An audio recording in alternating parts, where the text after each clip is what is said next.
Welcome to Another Cup, part of the Exchange Coffee Podcasting Network, presented by Kavoya Specialty Coffee, where coffee is always a collaborative voyage. Another Cup is devoted to conversations with suppliers, customers, and all the relationships in between. For episode 16, we are back once again at the April SCA Expo in Houston, where Mark Inman sat down to chat with Rae Tran from Karmic Circle Coffee Trading in Vietnam about producing high-quality Vietnamese coffee. Mark? All right, Mark Inman from The Exchange here, live on the floor at the Specialty Coffee Expo in Houston, Texas, with producer Mike Ferguson, who likes to remind me we're not live. You can't listen to me right now. This will be probably aired later on, but I still like to say it. Very often at the show, I like to highlight people that have really impressed me and deserve more attention in the industry. And I came across a booth, I think it was 3 years ago, in Portland, Oregon, right? Yeah. Rae Tran from Karmic Circle Coffee and Karmic Circle Coffee Trading. Karmic Circle Coffee Trading out of Vietnam. And you were, I tasted them back then. These were outstanding quality micro lots. You were doing a lot of experimental, like secondary fermentation and different processing methods, which are very unusual, if I'm correct, in Vietnam. Like, that's not a common practice. Correct, yeah. Yeah. So, tell us a bit about your company, how you got started, and where you learned to process such fantastic coffee. So I think that I started in 2017, but I didn't start out as an importer. I started out as a roaster. Okay. In Vietnam? No, in United States. In United States, okay. Yeah, I started with roasting coffee. But I think what I realized from that journey is that there's a gap between roaster and consumer in terms of like the knowledge that we know versus with the knowledge that the customer know. Sure. So I was focusing on the quality side, and so like for me, communicating about the quality aspect of the coffee require both sides of the party to have the same knowledge, and I don't see that. I couldn't see that with the customer that I'm selling the coffee to. So I decided to cut back my operations to just only importing green coffee into the U.S. And sell it directly to the U.S. roaster. Okay. That's a big change. Not a lot of coffee people do that. Right. And that's actually changed in 2020. Okay. So we has been importing Vietnamese specialty coffee in the U.S. market for, I would say, 4 years now. Okay. Maybe 5 years. So my goal in this journey is to uplift in the quality of Vietnamese coffee, because, a lot of the time that we Vietnamese coffee have a bad reputations of like homogenized, cheap, abundant. Sure, 3-in-1. Yeah. So we really want to get out of that picture, and we want to uplift the quality. So we focus more on quality rather than quantity of the production. So when you started Karmic Circle, was the entire product line like these kind of micro lots you're doing today in the tasting? They were all secondary processes, like champagne yeast you had and all these interesting things. You're not doing like volume anything. Yep. Yeah, correct. So when we started out, I know one thing. When I started, I want to focus on the quality. Okay. And so I didn't know back then that when you start out with quality, you gotta sacrifice with the volumes. Right. Yeah. Of course. So, but the producers that I has been working with since day one, they still with me now. Mm-hmm. So everybody in the production still the same. We have 2 more producer that we collaborate now, so that two extra more producer. One in Liberica, and then the other one is another Arabica, but it's more like a yellow Catuai. And then the F1 hybrid, which is like TN9 and TN10. So, right. Yeah. Wow. And so you have how many producers that you work with? I would say 3 producer or 3 farms. Okay. And then 1 cooperative that's processing the Liberica.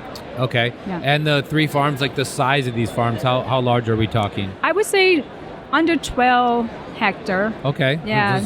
Good sized farms. Yeah. So under 12 hectare. Yeah. Okay. And the cooperative, are they smaller farm cooperatives? Or are they?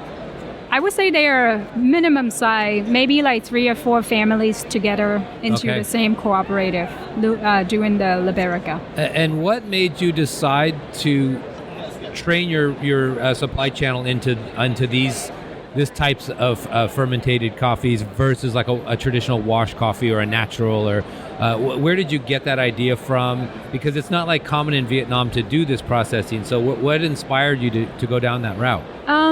I think it's just that, like with the specialty coffee, we noticed that we want to do something different with the conventional coffee.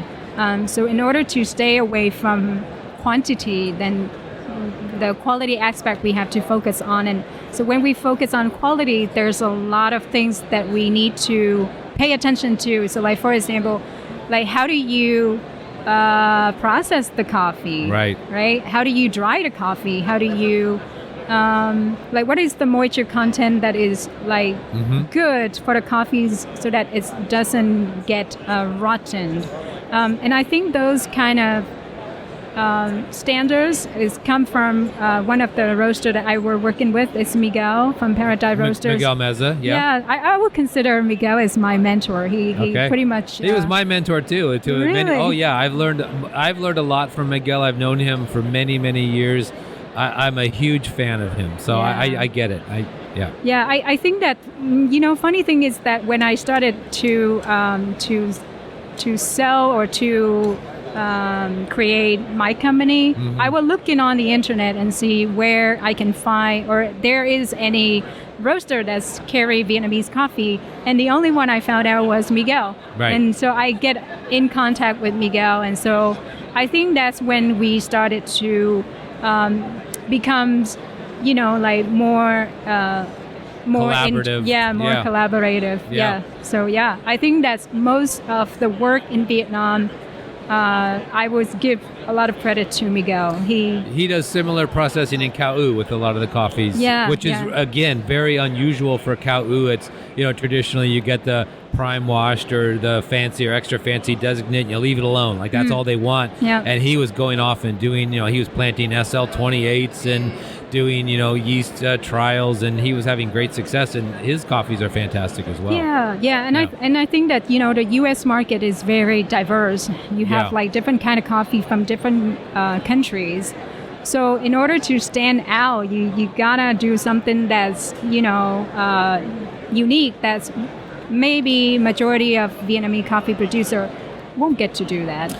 And I would say for the specialty audience that is here at this show, Vietnam, like you said, traditionally has a commercial coffee reputation. So I think coming in, there is a mini renaissance happening in Vietnam where you're seeing a lot of very high quality specialty coffee coming out of there. And it's usually driven by a lot of younger people like yourself. And which is refreshing because I think roasters here are always looking for a new origin, something exciting. And I think Vietnam, and I've tasted a number of Vietnamese coffees. I used to sell them at a former trading company.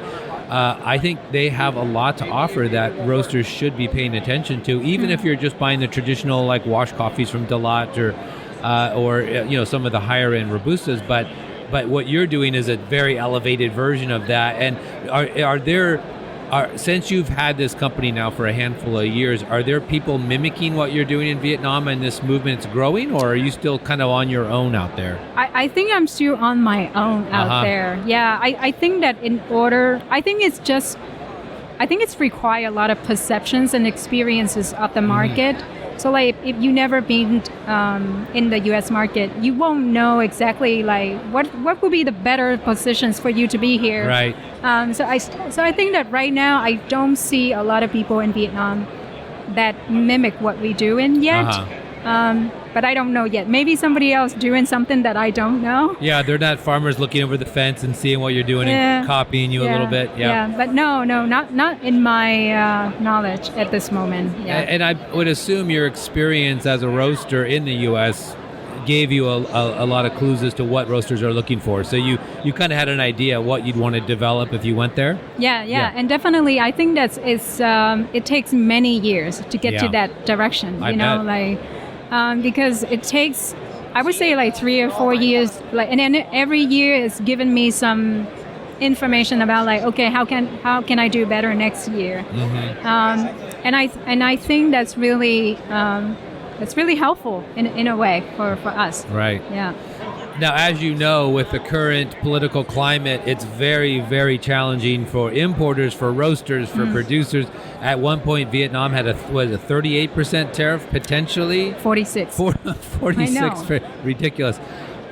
Luckily, it's only at 10 right now. Yeah. I mean, you're in the thick of the storms right now. How are you managing this? Like, how do you get up every day and have a positive attitude right now? Yeah, that's a good question. I think what it is that sometimes you just have to know what you can control and what you can't, and then just kind of like redefine your values and your value propositions, I would say. It's like, what do you want to focus on? If I want to focus on quality, well, can I sacrifice for the cost, or can I sell cheaper coffee, or can I have many more volumes for that? Right. I think it's just a lot of questions, and it just you just have to know what you want. And I think that's get us going every day, is like focus on the goal and don't let other things distract you. Even though there's always uncertainties happen every day, and so you only can control what you can control. Right. Yeah. If something out of your hands, it's like, sure, I can't do anything. Yeah. So about annually, how much coffee are you bringing into the U.S.? Or do you import to other countries other than the United States? No, right now it's only the United States. Okay. But we were talking about expand to maybe Asia. Oh, yeah. We're talking about that. So we have a couple plans for this year harvest. But I don't want to share it yet because we don't have anything on concrete. All right. But annually here in America, we only do between 3 and 5 tons of coffee. Okay. Yeah, so very small amount. Very high micro lot. Yeah. Small focus. And you package it in bags, or are they in backpack boxes, or how are you selling this? So right now, the unique things is that we have one Robusta producer, and he regenerates his farms. So we decided to process the coffee and then put it into a bag and then vacuum seal it for 24 kg. Okay. And then I think he put them in like one box that have 24 kg vacuum seal and import it to the US. Java, I would say 60 kg jute bags in the EcoTac or Grand Pro. Liner, So those are what we offer. Fantastic. In terms of packaging. Yeah. And are you sold out this year, or do you have more coffee available? No, ideally our company only focus on forward buying. Okay, so only take the pre-order because we are so small, so we want to minimize the risk. Sure. Yeah, so only pre-orders for now. And yeah, we kind of happy with all the U.S. roaster buyer who bought the coffee from us. So they have been coming back for many years and support us. That's fantastic. Yeah, that's really good. Now, if a roaster out there listens to this and they want to pre-order from you, how would they get a hold of you?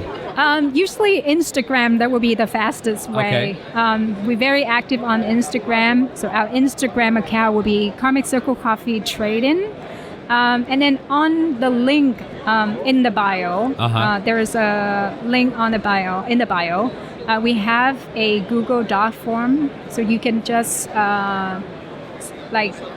email us, or you can just answer some of the questions, and then that's how I receive pre-order. But at this moment, we're trying to close down the pre-order because usually we open the pre-order between August and I would say January. Okay. So that's give us enough amount of time to kind of send the pre-order to the producer and say, this is how much coffee we need for this year. and there's a couple of requirements that we would like you to abide by. Sure. And that's how we work. And also, we don't want to get hit with the 46% tariff. Yeah. So because the tariff is paused for 90 days. Right. You want to get things here quickly. Yes, exactly. Yeah. So I want to get it here before the 90-day expires. Right. Yeah. So I told everybody in Vietnam that we want to ship it out before May 10 and no later than May 10. Right. Yeah. Or if the White House is listening, could you please pause the tariffs a little longer so Rae can get her coffee in here? We'd Yes. very much appreciate that. Please. Fantastic. Well, it was a pleasure having you on the air. I'm so glad I got to catch you at the Yeah. show here.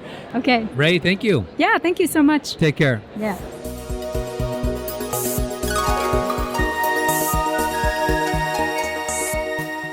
You've been listening to Another Cup, part of the Exchange Coffee Podcasting Network, presented by Kavoya Specialty Coffee and produced by me, Mike Ferguson.